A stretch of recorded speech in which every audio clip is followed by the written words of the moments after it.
En esta clase de planetas del curso de Marianela Bornacelli, abordamos y estudiamos el documento El Mandala de Eugenio Caruti, con el que iniciamos este segundo año del estudio del cielo. Este año el aspecto asociativo de nuestra mente va a tener que ser redefinido. Vamos a trabajar con el hemisferio izquierdo, ya que la lógica que nosotros manejamos no es congruente con la astrología. Vamos a ampliar nuestra lógica, que presupone una separación ontológica entre el sujeto y el mundo y asocia dentro de este contexto.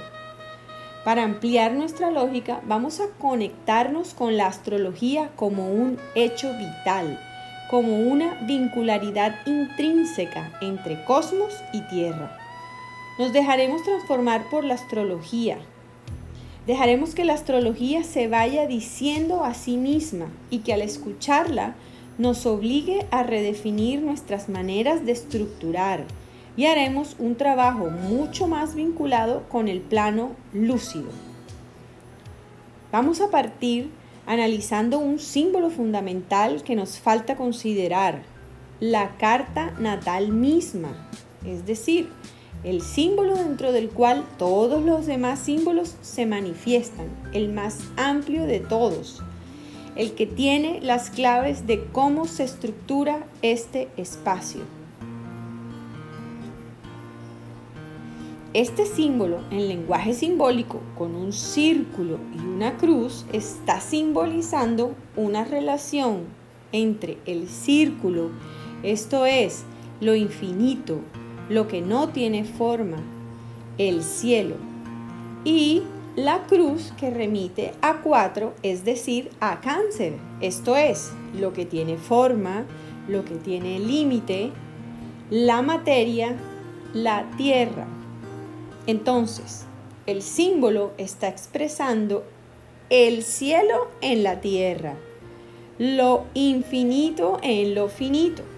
Es un símbolo que expresa esta tensión que existe entre lo ilimitado, lo que no tiene forma, y lo que sí la tiene. Es el símbolo que expresa la relación fundamental y la distinción entre energía y forma.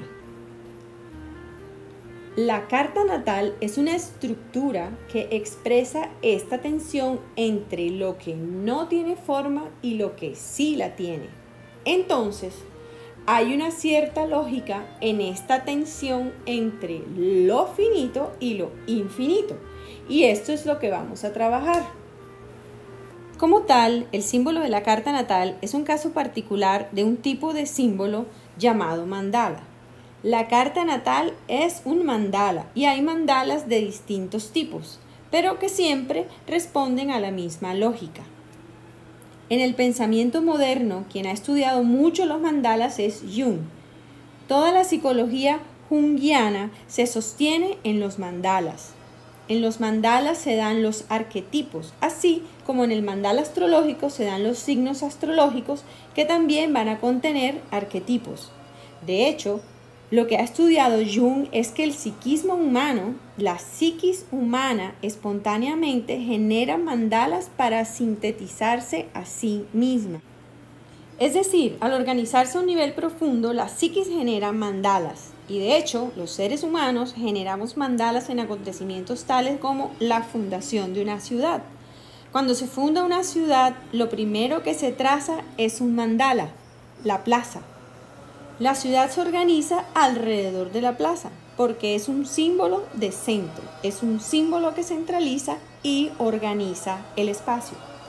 Los templos religiosos tienen mandalas y, por supuesto, el zodíaco es un mandala. Vamos a investigar algunos principios que vamos a llamar leyes o principios básicos de un mandala. El primer principio es que el mandala tiene dos espacios. Uno es el centro del mandala y el otro la periferia del mandala. Lo que un mandala dice es que lo que en el centro está implícito, implicado, en la periferia está desplegado. Es decir, la periferia es el despliegue del centro. En el centro está lo mismo que en la periferia, solamente que en otro estado. En la periferia está en estado de forma y en consecuencia son múltiples las formas necesarias para dar cuenta de la energía, porque la energía no cabe en una sola forma. En cambio, el centro en sí mismo contiene toda la energía. Entonces, esta es la primera relación entre centro y periferia. En el centro está todo y desplegado en la periferia está todo. El segundo principio del mandala es que si aparece una forma en algún punto de la periferia, tiene que estar compensada por otra forma en el punto opuesto. Es decir, todo lo que aparece en la periferia del mandala tiene que estar organizado en forma bipolar. Por definición, apenas aparece algo en una dirección, tiene que surgir su equivalente en el sentido opuesto para mantener así en equilibrio la totalidad. De hecho, si decimos que está presente A, que implica B, podemos decir que tiene que estar también C, que implica D.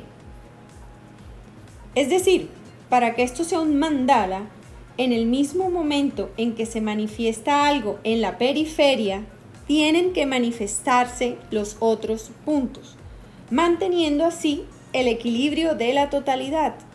Tiene que darse este despliegue que contenga a la totalidad. No hay mandalas con direcciones autónomas. Si existe A, tiene que existir B. Es decir, si existe el norte, tiene que existir el sur. No hay otra posibilidad. Y también tiene que existir el este y el oeste, porque si no, no hay espacio. En consecuencia, ya sabemos que lo que aparece en un mandala está ordenado bipolarmente. Claro, oscuro, frío, caliente, negro, blanco. El hecho es que tienen que estar los dos polos presentes. Otro principio inherente al mandala tiene que ver con que en el centro del mandala está implicada toda la periferia. Es decir, la periferia es una manifestación del centro y el centro es una desaparición de la periferia. En una dirección, lo amorfo se manifiesta en forma y en la otra dirección, la forma desaparece en lo amorfo. La coherencia con lo mandálico es que no podemos elegir una de estas direcciones.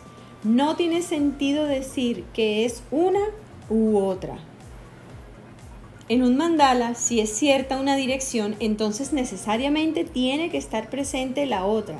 Y estas dos direcciones fluyen constantemente, de modo tal que podemos decir que el mandala pulsa. La primera reflexión que vamos a poder hacer en relación a una carta natal es que si nosotros distribuimos en la misma los distintos planetas, nuestro primer movimiento va a ser pensar que la identidad de una persona está en un punto de la periferia, como lo es el Sol, y ese es nuestro problema. Lo que la persona es no está en un punto de la periferia, sino que está en la totalidad de la periferia, es decir, en todos los planetas, todos los signos, todas las casas y todos los aspectos organizados de cierta manera o en el centro. Entonces, el ser de una persona está en el centro del mandala o en la totalidad de la periferia. Supongamos que nace un chico. La carta natal del chico está en el cielo, los planetas con sus aspectos y su posición zodiacal. Y como el cielo es visto desde un lugar específico, va a aparecer también todo el sistema de casas. En este mapa está toda la energía del chico, pero esa energía aún no tomó forma. Podemos decir que todo ese sistema energético es y será el chico, porque sabemos que esa estructura energética contiene lo que es hoy ese bebé y lo que va a ir siendo como energía. Ahora, lo primero que se manifiesta concretamente de este sistema energético es el cuerpo de esa estructura energética y que es el bebé. Sin embargo, ¿toda la energía del ser que tiene ese cuerpo cabe en ese cuerpo? ¿O acaso la energía necesita más de una forma para expresarse en el plano concreto? Vayamos deduciendo esto. ¿Qué es lo que yo sé de la carta natal del chico? Que en el mismo momento de nacer tiene que haber determinada luna, de la cual el bebé emerge, tiene que haber determinado Saturno, habrá cierto Mercurio, cierto Júpiter. Es decir, hay una cierta situación que se manifiesta cuando el chico nace. La energía del chico no está simplemente en el cuerpo del chico, sino que está en los aspectos de su energía que vienen a través de su madre, de su padre, de sus hermanos, del hecho de que en ese momento truene o haya corte de luz o sea carnaval. En ese momento en que el chico nace, hay un campo energético del cual ese bebé es el cuerpo. Esa energía comienza en el momento de la concepción y como justamente se trata de una estructura isomorfa, no importa dónde uno establece el corte. Nosotros hacemos cartas del momento de nacimiento porque no es muy sencillo hacer cartas del momento de la concepción. Los chinos sí lo hacen. De hecho, hay ciertos métodos para traducir la carta natal al momento de la concepción, pero no resultan demasiado verificables. Siempre tengo una cantidad de sustancia material con la cual me voy a poder identificar y decir eso soy yo. Y siempre tengo una cantidad de energía que va a aparecer en mis vínculos, en mi mundo externo y en mi destino y sobre la que tiendo a decir eso no soy yo. La energía de la carta natal se manifiesta en el sentido que en el momento que el chico nace comienza a vibrar la luna de ese chico y que ese es el comportamiento de la madre. Comienza a vibrar el Saturno del chico y que eso es el comportamiento del padre. Por supuesto, el padre puede no estar, pero eso va a ser el Saturno del chico. Es decir, esa vibración, esa ausencia o esa presencia va a ser el Saturno del chico y va a ir conformando escenas. A partir de que el chico nace y se desarrolla, va a seguir estando presente este campo energético, gatillando situaciones, atrayendo individuos y generando vínculos en los cuales está en todo momento su energía. La forma en que toma la energía quiere decir que el cuerpo del chico tiene que recibir esa vibración que es propia de su energía. Hay una presencia energética, algo que vibra y que es constante y algo que va a ir dividiendo esas vibraciones que el campo energético genera. Es decir, mi campo energético vibra y una parte de ese campo energético que empieza a ser el cuerpo recibe la vibración, esto es, se encuentra con sí misma. Esa vibración es inherente a ese ser, esto es, con esta luna habrá una concentración y una austeridad que es inherente a este ser como energía, y el chico la habrá de ir viviendo en todos los acontecimientos. La energía del chico utiliza la energía de los padres para manifestarse, y no solo la energía de los padres, sino también la del ginecólogo, la de si en ese momento era carnaval o había corte de luz. El campo energético del chico atrae esa situación porque es eso lo que tiene que vivir. Esa persona va a tener que vivir esa vibración. El punto está en que este nivel forma que recibe la vibración, de hecho reacciona a ella. Así, inevitablemente habrá vibraciones de sí mismo que recibe como energía y con las cuales se identifica. Y habrá vibraciones de sí mismo que recibe como energía a las cuales rechaza porque no las puede soportar. Esto es, no se puede soportar a sí mismo. Lo que se va a construir ahora es una historia dentro de la vibración constante de la carta natal, que se basa en identificaciones y rechazos.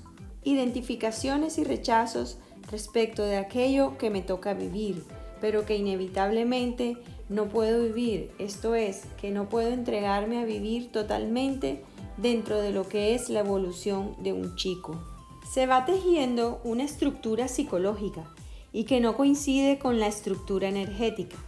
Diríamos que la estructura energética va esculpiendo la estructura psicológica. En última instancia, la estructura psicológica se va conformando como una defensa hacia la propia energía. Es decir, la conciencia que yo voy creando de mí mismo pasa a ser una idealización de ciertos aspectos, una fascinación por ciertos aspectos y la negación del resto de mi energía. Así, luego yo diré que este resto de mi energía es mi mamá, mi suegra o quienes ustedes quieran. Y comienza a surgir el tema de la polaridad. Yo me polarizo respecto de mi energía, esto es, la estructuración de mi personalidad es una polarización de mi campo energético. Traten de pensar en un sí mismo energético que va generando y generando, y un yo que está allí dentro y que se fascina con ciertas cosas y rechaza sistemáticamente otras.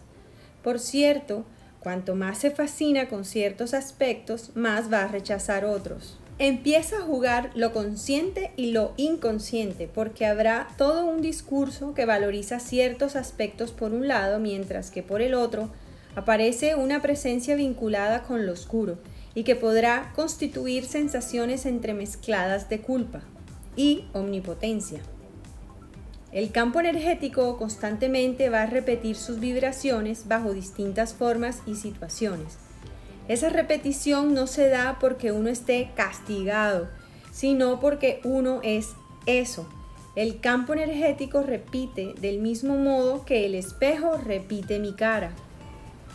Uno desde el principio ya elige una lectura que separa en esto sí, esto no, y que hace que uno realmente no vea al espejo. Es decir, uno no considera que su campo energético y su red vincular sea su espejo energético. La evolución de este tema estaría en poder tolerar el espejo completo. Esto va a implicar que evidentemente tendré que soltar aquello con lo que me he identificado.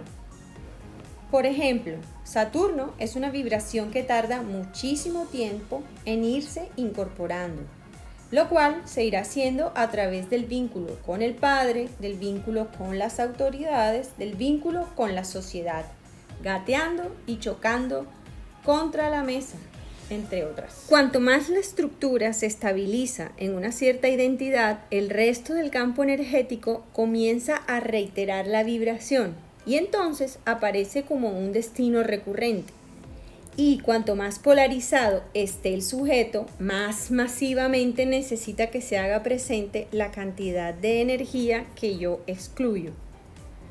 La ecuación que es necesario que hagan involucra identificación y rechazo, destino. De acuerdo con esa identificación, uno puede conocer su destino, no porque sepa el destino de esa persona, sino porque la estructura de ese campo energético se va a ordenar de esa forma inevitablemente. Por ejemplo, uno puede tener a Júpiter en casa 1 y andar colgado de cuanto maestro anda por allí.